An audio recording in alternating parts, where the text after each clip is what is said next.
Jadi semua kedunguan ini berawal dari kerdus yang digembok itu. Ya.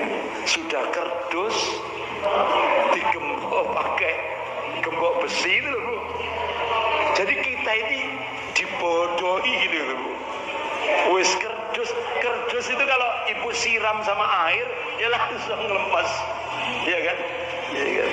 Sudah kerdus suruh gembok pakai baja itu, ya kan? Pakai gemboknya baja itu. Jadi kita dibuat dungu, ya itu dibuat bodoh, ya kan? Mulai dari sini, Bu. Akhirnya ibu tahu sendiri hasilnya. Coba, Bu, wajah seperti ini kira-kira menang atau kalah? Kalah. Susah, Bu.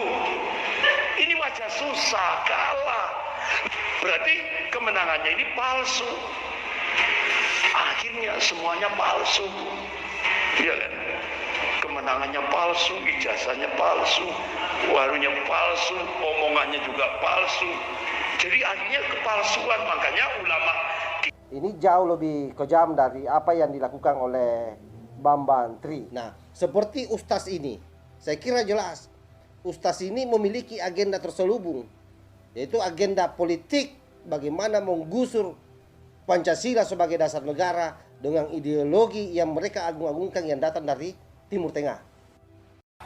Yang waras tidak boleh mengalah terhadap mereka para pencoleng-pencoleng agama yang menjadikan agama sebagai alat politik.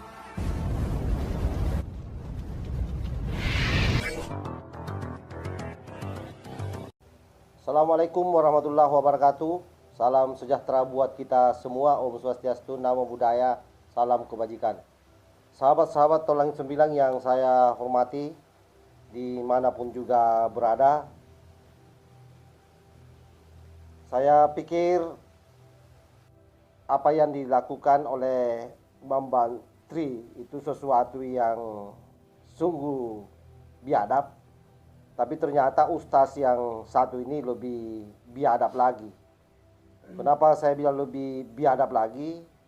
Ada dua hal yang menjadi alasan. Yang pertama, dia adalah seorang Ustadz yang tidak seharusnya menjadikan mimbar-mimbar yang dia isi, yang seharusnya mengisi pengajian, memberikan tauziah yang sejuk kepada masyarakat, memberikan pengetahuan agama, justru lebih banyak membahas soal politik. Nah, inilah problemnya. Kalau misalnya agama ini yang kemudian selalu dibawa-bawa ke ranah politik, pasti akan menimbulkan banyak masalah. Seperti yang disampaikan pada Ustaz yang lagi viral videonya ini. Bagaimana mungkin NU sebagai salah satu ormas yang terbesar di Indonesia, dia jelek-jelekkan. Nah, ini kan hal yang luar biasa menurut saya, dan bagi saya ini jauh lebih kejam dari apa yang dilakukan oleh Bambang Tri. Kenapa? Karena kalau Bambang Tri itu murni hanya melakukan penghinaan dan fitnah terhadap Jokowi. Tetapi kalau Ustaz yang satu ini, semua dia hina, baik itu Jokowi maupun partai PDIP dan apatah lagi Nahdlatul Ulama sebagai salah satu ormas terbesar di Indonesia. Kan logikanya sederhana.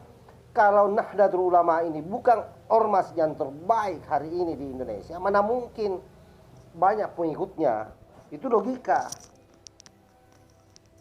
Dan untuk lebih jelasnya, coba kita simak videonya.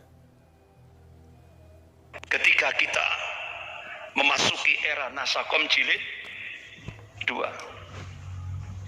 memasuki Nasakom Jilid 2 ini, berapa umat Islam di Indonesia yang jadi target untuk dibunuh, Mbak? Di Indonesia juga ada. Ya, makanya Nasakom Jilid 2 ini kan, kalau dulu nasionalisnya PNI, agamanya NU, terus komunisnya PKI. Kalau sekarang nasionalisnya PDIP, agamanya Islam Nusantara, kemudian komunisnya PKI Perjuangan. Ini Nasakom Jilid 2. Bahkan yang kita saksikan bahwa Bapak Ibu yang dirahmati Allah, saya kira gambar ini nggak usah saya terangkan. Saya kira ini sudah kita saksikan seperti ini. Gambar saja. Ini Nasakom Jilid 2. Membuka hubungan pada Israel, Yahudi dan Nasrani, Vatikan. Ya. Bapak, ini gambar-gambar saja. Saya kira Bapak Ibu semuanya paham. Saya kira video ini jelas. Yang pertama bahwa dia melakukan ujaran kebencian. Yang kedua, penistaan terhadap Nahdlatul Ulama. Oleh karena itu, saya pikir polisi harus menangkap orang ini.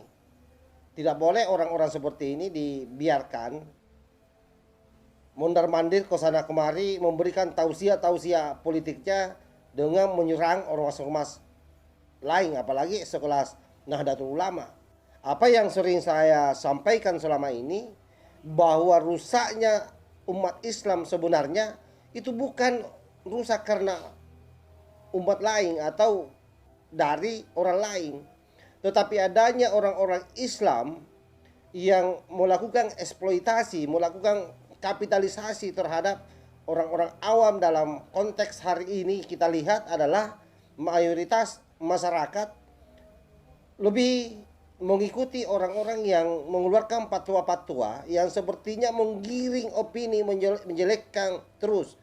Kalau bukan Jokowi yang dijelek-jelekkan atau pemerintah yang dijelek-jelekkan, ya Nahdlatul Ulama, NU. Kenapa? Karena NU ini adalah salah satu organisasi terbesar yang ada di Indonesia ini, yang menjadi garda terdepan bagaimana membentengi NKRI ini dari perondong-perondong khilafah. Nah, seperti ustaz ini, saya kira jelas ustaz ini memiliki agenda terselubung, yaitu agenda politik bagaimana menggusur Pancasila sebagai dasar negara dengan ideologi yang mereka agung-agungkan yang datang dari Timur Tengah. Dan cerdasnya lagi karena dia mampu mengurai sejarah berdasarkan perspektifnya dan membangun opini gila-gilaan di depan publik. Bisa dibayangkan kalau misalnya di sebuah majelis, di masjid, hal seperti ini dibiarkan terus, maka lama-lama masyarakat yang mendengar akan mendengar ini sebagai sebuah kebenaran. Seperti apa yang disampaikan oleh Ali bin Abi Thalib, bahwa kebenaran yang hanya sesekali didengar itu akan menjadi kesalahan ketimbang kesalahan yang terus-menerus diperdengarkan. Kenapa? Karena pada akhirnya ketika orang selalu mendengar informasi-informasi miring yang seperti itu modelnya yang disampaikan oleh Ustaz, akan tersave di otak kecilnya orang. Dan kalau sudah tersave di otak kecilnya, maka itu sudah tersimpan di alam bawah sadarnya dan akan mengiyakan bahwa apa yang disampaikan Ustaz itu benar, bahwa Nahdlatul Ulama itu memang buruk, Jokowi itu memang memiliki ijazah palsu, PDIP memang itu dedengkotnya PKI. Nah, itu kan target mereka memang. Sehingga kalau sudah banyak pengikutnya, maka upaya selanjutnya adalah bagaimana dia merebut negara ini. Saya kira sudah banyak fakta-fakta konkret yang terjadi selama ini. Oleh karena itu, kami minta kepada Kepolisian Republik Indonesia agar orang ini segera ditangkap. Karena ini jauh lebih parah dari Bambang Tri dan Sugi Nur. Wallahul muwaffiq ila aqwamit thariq. Wassalamualaikum warahmatullahi wabarakatuh. NKRI harga mati. Salam Nusantara.